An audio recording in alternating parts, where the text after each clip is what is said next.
Hello guys, welcome to Apoorva's kitchen. ಇವತ್ತು ನಾನು ಹೇಳ್ಕೊಡ್ತಾ ಇರೋ ರೆಸಿಪಿ ವೆಜಿಟೇಬಲ್ ಲಾಲಿಪಾಪ್. ತುಂಬ ಸಿಂಪಲ್ ರೆಸಿಪಿ, ಮಕ್ಕಳಿಗೆಲ್ಲ ತುಂಬ ಇಷ್ಟ ಆಗುತ್ತೆ. ವೆಜಿಟೇಬಲ್ ಯಾರು ತಿನ್ನಲ್ಲ ಮಕ್ಕಳು ಅಂತ ಹೇಳ್ತಿರ್ತಾರೆ, ಅವ್ರಿಗೆ ಈ ಥರ ಮಾಡಿಕೊಡಿ, ತುಂಬ ಖುಷಿಯಿಂದ ತಿಂತಾರೆ. ಸೊ ಈ ರೆಸಿಪಿ ಹೇಗೆ ಮಾಡ್ಕೊಳ್ಳೋದು ಅಂತ ಹೇಳ್ಬಿಟ್ಟು ನೋಡೋಣ ಬನ್ನಿ. ಮೊದಲು ಒಂದು ಪ್ಯಾನ್ಗೆ ನಾನು ಇಲ್ಲಿ 1 ಟೇಬಲ್ ಸ್ಪೂನಷ್ಟು ಎಣ್ಣೆ ಹಾಕೋತಾ ಇದ್ದೀನಿ.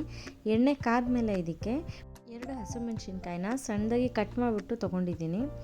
2 ಇಂಚಷ್ಟು ಶುಂಠಿ ತೊಗೊಂಡಿದ್ದೀನಿ. ಬೆಳ್ಳುಳ್ಳಿ 4 ಸಣ್ಣದಾಗಿ ಕಟ್ ಮಾಡಿಬಿಟ್ಟು ನಾನು ಹಾಕ್ಕೊಂಡಿದ್ದೀನಿ. ಇದಿಷ್ಟನ್ನು 2 ನಿಮಿಷ ಲೋ ಫ್ಲೇಮಲ್ಲಿ ಇಟ್ಬಿಟ್ಟು ಬೇಯಿಸ್ಕೊಳ್ಳಿ. 2 ನಿಮಿಷ ಆದಮೇಲೆ ಇದಕ್ಕೆ ನಾವು ವೆಜಿಟೇಬಲ್ಸ್ ಹಾಕ್ಕೊಳ್ಳೋಣ. ಮೊದಲು ಇಲ್ಲಿ ನಾನು 1/4 ಕಪ್ಪಷ್ಟು ಸಣ್ಣದಾಗಿ ಹೆಚ್ಕೊಂಡಿರೋಂಥ ಬೀನ್ಸ್ ತೊಗೊಂಡಿದ್ದೀನಿ, 1/4 ಕಪ್ಪಷ್ಟು ಹಸಿ ಬಟಾಣಿ, 1/4 ಕಪ್ಪಷ್ಟು ಸಣ್ಣದಾಗಿ ಹೆಚ್ಕೊಂಡಿರೋಂಥ ಕ್ಯಾರೆಟ್ ತೊಗೊಂಡಿದ್ದೀನಿ. ನೆಕ್ಸ್ಟ್ ನಾನಿಲ್ಲಿ ಕ್ಯಾಪ್ಸಿಕಮ್ ತೊಗೊಂಡಿದ್ದೀನಿ, ಸಣ್ಣದಾಗಿ ಹೆಚ್ಕೊಂಡಿರೋದನ್ನು. ಇದೆಲ್ಲದನ್ನು ಹಾಕಿಬಿಟ್ಟು ಚೆನ್ನಾಗಿ ನೀವು ಲೋ ಫ್ಲೇಮಲ್ಲಿ ಇಟ್ಬಿಟ್ಟು 2 ನಿಮಿಷ ಬೇಯಿಸ್ಕೊಳ್ಳಿ. ತುಂಬ ಮೆತ್ತಗೆ ಮಾಡ್ಕೊಳ್ಳೋ ಅವಶ್ಯಕತೆಯೂ ಇರೋದಿಲ್ಲ, ಸ್ವಲ್ಪ ಇದನ್ನು ಬೇಯಿಸ್ಕೊಂಡ್ರೆ ಸಾಕಾಗತ್ತೆ.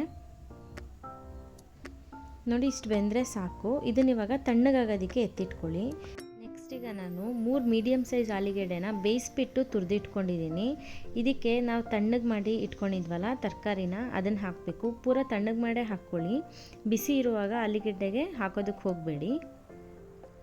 ನೆಕ್ಸ್ಟಿಗೆ ಇದಕ್ಕೆ ನಾನು 1 ಟೀ ಸ್ಪೂನಷ್ಟು ಕಾಳು ಮೆಣಸಿನ ಪುಡಿ, 1 ಟೀ ಸ್ಪೂನಷ್ಟು ಚಾಟ್ ಮಸಾಲ ಪುಡಿ,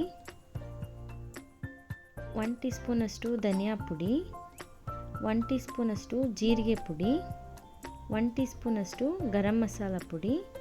ನಾನಿಲ್ಲಿ 1.5 ಟೀ ಸ್ಪೂನಷ್ಟು ಖಾರದ ಪುಡಿ ತೊಗೊಂಡಿದ್ದೀನಿ. ಖಾರ ನೋಡಿಬಿಟ್ಟು ನೀವು ಹೆಚ್ಚು ಕಮ್ಮಿ ಮಾಡ್ಕೋಬೋದು.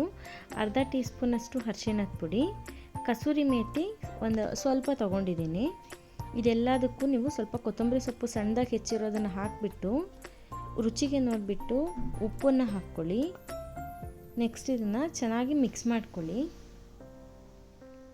ಆಲೂಗೆಡ್ಡೆನ ನೀವು ತುಂಬ ಮೆತ್ತಗೆ ಬೇಯಿಸ್ಕೋಬಾರ್ದು. ಮೆತ್ತಗೆ ಬೇಯಿಸ್ಕೊಂಡ್ಬಿಟ್ರೆ ಈ ಥರ ನೀಟಾಗಿ ಮಿಕ್ಸ್ ಆಗೋಲ್ಲ. ಇನ್ ಕೇಸ್ ನೀವೇನಾದರೂ ಮೆತ್ತಗೆ ಬೇಯಿಸ್ಕೊಂಡು ಈ ಥರ ಕಲಸೋಕ್ಕೆ ಒಂದು ಡೋ ಥರ ಇದು ಆಗ್ತಾ ಇಲ್ಲ ಅಂತ ಅಂದರೆ ಅದಕ್ಕೆ ನೀವು ಬ್ರೆಡ್ಡನ್ನು ಗ್ರೈಂಡ್ ಮಾಡಿಬಿಟ್ಟು ಹಾಕ್ಕೋಬೋದು, ಇಲ್ಲ ಬ್ರೆಡ್ ಕ್ರಮ್ಸ್ ಇದ್ದರೆ ಬ್ರೆಡ್ ಕ್ರಮ್ಸ್ನಾದರೂ ನೀವು ಹಾಕ್ಕೋಬೋದು.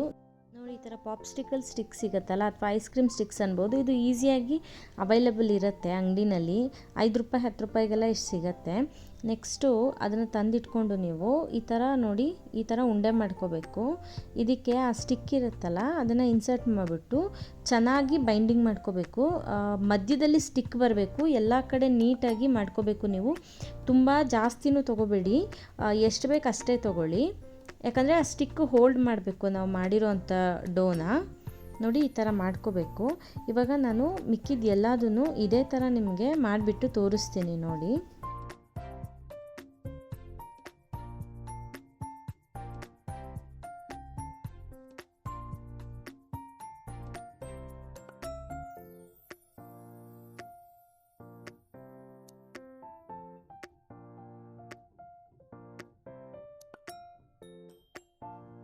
ನೋಡಿ, ಎಲ್ಲ ಈ ಥರ ರೆಡಿ ಮಾಡಿಕೊಂಡು ನಾನು ಒಂದು ಪ್ಲೇಟ್ನಲ್ಲಿ ಇಟ್ಕೊಂಡಿದ್ದೀನಿ.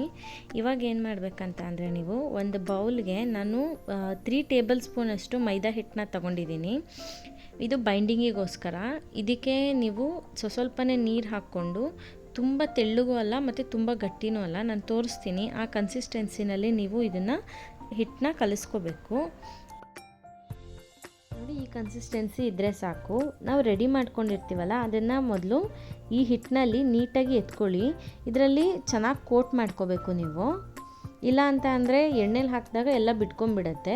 ನೋಡಿ, ಇಲ್ಲಿ ಬ್ರೆಡ್ ಕ್ರಮ್ಸ್ ತೊಗೊಂಡಿದ್ದೀನಿ. ನೆಕ್ಸ್ಟು ನಾನು ಬ್ರೆಡ್ ಕ್ರಮ್ಸಲ್ಲಿ ಇದನ್ನು ಮತ್ತೆ ಸೆಕೆಂಡ್ ಕೋಟ್ ಮಾಡ್ಕೋಬೇಕು. ನಿಮ್ಮ ಹತ್ರ ಬ್ರೆಡ್ ಕ್ರಮ್ಸ್ ಇನ್ ಕೇಸ್ ಇಲ್ಲ ಅಂತ ಅಂದರೆ ನೀವು ಬ್ರೆಡ್ನ ತಂದುಬಿಟ್ಟು ಸ್ವಲ್ಪ ತವಾ ಮೇಲೆ ಎಣ್ಣೆ ಹಾಕದೆ ಅದನ್ನು ಸುಟ್ಬಿಟ್ಟು ಬ್ರೌನ್ ಭಾಗ ಏನಿರುತ್ತೆ ಅದನ್ನು ತೆಗೆದುಬಿಟ್ಟು ನೀವು ಗ್ರೈಂಡ್ ಮಾಡಿಕೊಂಡು ಕೂಡ ನೀವು ಮಾಡ್ಕೋಬೋದು, ಏನೂ ಪ್ರಾಬ್ಲಮ್ ಇಲ್ಲ. ನೋಡಿ, ನಾನು ಎಲ್ಲದನ್ನು ಇವಾಗ ಈ ಥರ ರೆಡಿ ಮಾಡ್ಕೊಂಡಿದ್ದೀನಿ. ಇದನ್ನು ಒಂದು 10 ನಿಮಿಷ ಫ್ರಿಜ್ಜಲ್ಲಿ ಎತ್ತಿಟ್ಕೊಳ್ಳಿ ಎಣ್ಣೆಲಿ ಕರಿಯೋಕ್ಕೆ ಮುಂಚೆ. ಎಣ್ಣೆ ಕಾದ್ಮೇಲೆ ಅದನ್ನು ಮೀಡಿಯಮ್ ಫ್ಲೇಮಲ್ಲಿ ಇಟ್ಕೊಂಡು ನಾವು ರೆಡಿ ಮಾಡ್ಕೊಂಡಿದ್ವಲ್ಲ ಎಲ್ಲದನ್ನು ಲಾಲಿಪಾಪ್ಸ್ನ ಅದರೊಳಗಡೆ ಹಾಕ್ಕೊಳ್ಳಿ. ತುಂಬ ಹೈ ಫ್ಲೇಮಲ್ಲಿ ಇಟ್ಕೊಂಡು ಮಾಡ್ಕೊಳ್ಳೋ ಅವಶ್ಯಕತೆ ಇಲ್ಲ. ಲೋ ಫ್ಲೇಮಲ್ಲಿ ಇಟ್ಬಿಟ್ಟು ಇದನ್ನು ನೀವು ಸತತ ಒಂದು 5-6 ನಿಮಿಷ ಬೇಯಿಸ್ಕೊಂಡ್ರೆ ಸಾಕು. ಯಾಕಂದರೆ ಆಲೂಗೆಡ್ಡೆ ವೆಜಿಟೇಬಲ್ಸ್ ಎಲ್ಲ ಆಲ್ರೆಡಿ ಬೆಂದಿರುತ್ತೆ. ಸೊ ಅಷ್ಟು ಬೆಂದರೆ ಸಾಕು. ನೋಡಿ, ಇವಾಗ ಈ ಕಲರ್ ಬರೋ ತನಕ ಇದನ್ನು ಬೇಯಿಸ್ಕೊಂಡು ಒಂದು ಪ್ಲೇಟಲ್ಲಿ ಎತ್ತಿಟ್ಕೊಳ್ಳಿ.